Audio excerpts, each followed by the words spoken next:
Hello, everyone. Psychopath1 here. Gonna do two quick reviews here.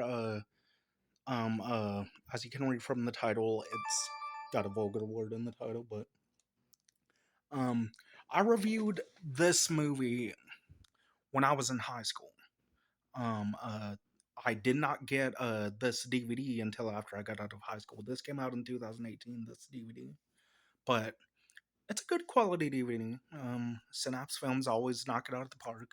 But anyways, I have that video privated uh, because I describe every single death that's in this movie in detail, and with the way YouTube is nowadays, like I'm afraid that would get taken down in a heartbeat. So I just keep it as like a little reminder of me in high school and whatnot. But the movie I'm talking about is, try to cover up the word here. I'll actually be editing the word in the title.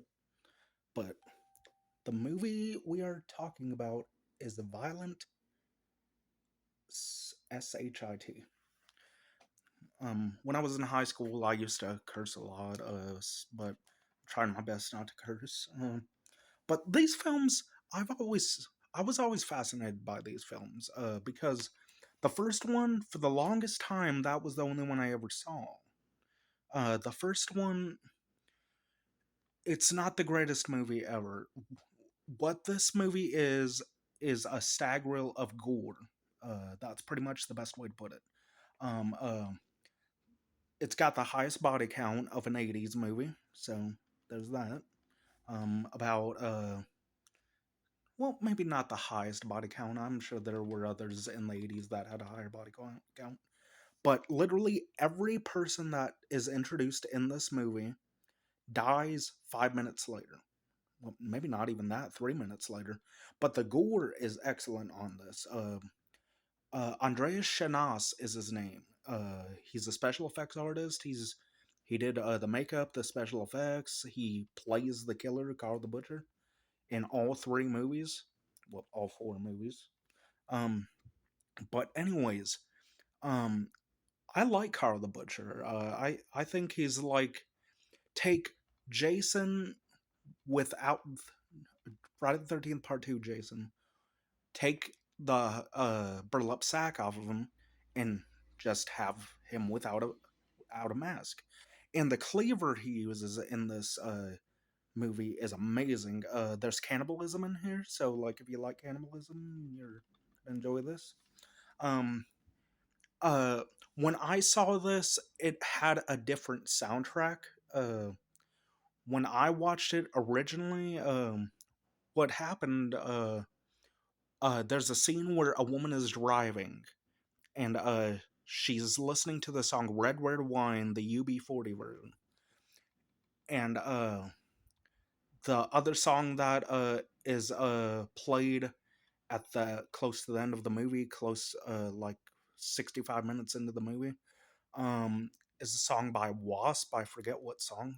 It might have been by Wasp. I'm not sure. But anyways, they replace the songs with just one song. It's the I'm gonna have to say it. The Violent Shit theme song by Vice Versa. So you hear that in the scenes that were supposed to have the different music. So yeah, I understand why they had to do that because like it's a copyrighted song and like can't really be caught selling a movie because they never got the rights to those songs from what I believe. Andre Schnatz never got the rights. But I've always been a big fan of splatter films, especially the underground uh, slasher splatter films. And you can't get much more splattery than this in Olaf Inbach. But anyways, let's get into this. What this one is about. Again, no, none of these movies really have a plot, but I'll read the synopsis of the first one. The Legend of K the Butcher, Shitter, is born in this German do-it-yourself video roughie. Shot on the low-fi video 8 format, a demented killer escapes the police and leaves a trail of blood and gore in his wake. Is a satanic presence behind his transformation into a murderous psychopath? Newly remastered by the film's original producer. Pretty much what they mean by remastered, they just stretched it to widescreen. So, yeah. But the gore in this, whew, really good gore. You get beheadings.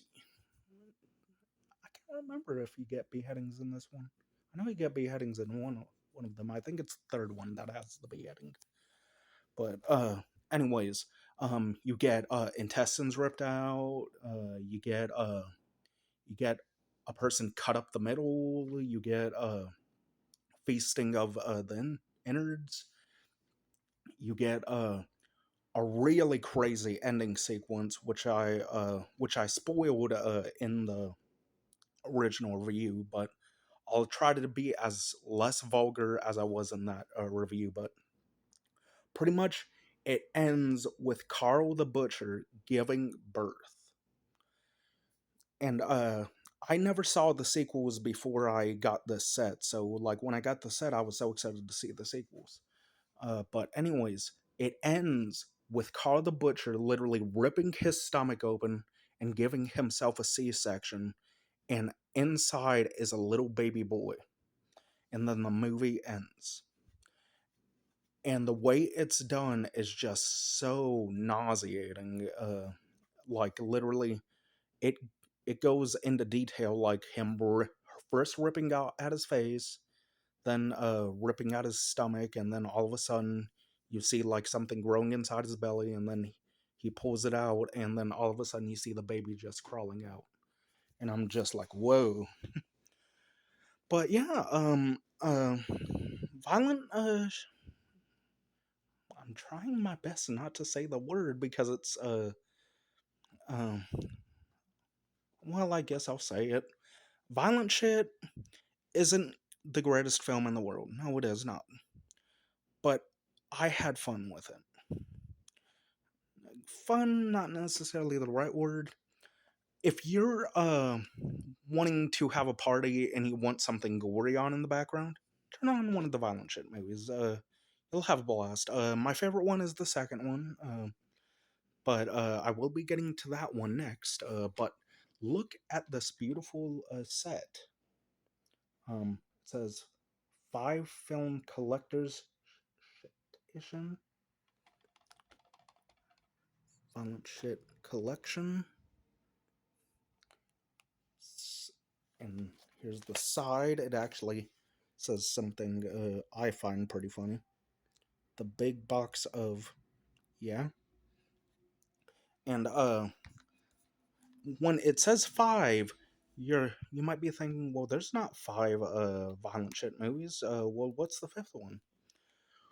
Well, it just so happens that the 5th movie is Zombie 90 Extreme Pestilence. It's the dubbed version, which it was notoriously ripped apart by so many people on YouTube. I still wonder what the German language one would have been like, because no way in heck they are saying the words that are in the English dub. But the only 2 English movies on here are Violent Shit 4.0, aka Carl the Butcher vs. Axe, and Zombie 90 because of the dub. Violent Shit 4.0 was actually shot in English, so yeah, you don't really have to worry about dubbing there, but you do have to worry about terrible acting. Um, my least favorite one of the series, I'll I'll say that when I get to it. But definitely pick up the set if you're into shot on video films. That's one thing I should have put at the beginning. These are shot on video films, so these aren't going to be high def movies. These are definitely for gore aficionados, especially the ones who want that type of extreme gore. Um, Definitely check out Andre Shanas, Olaf Ittenbach.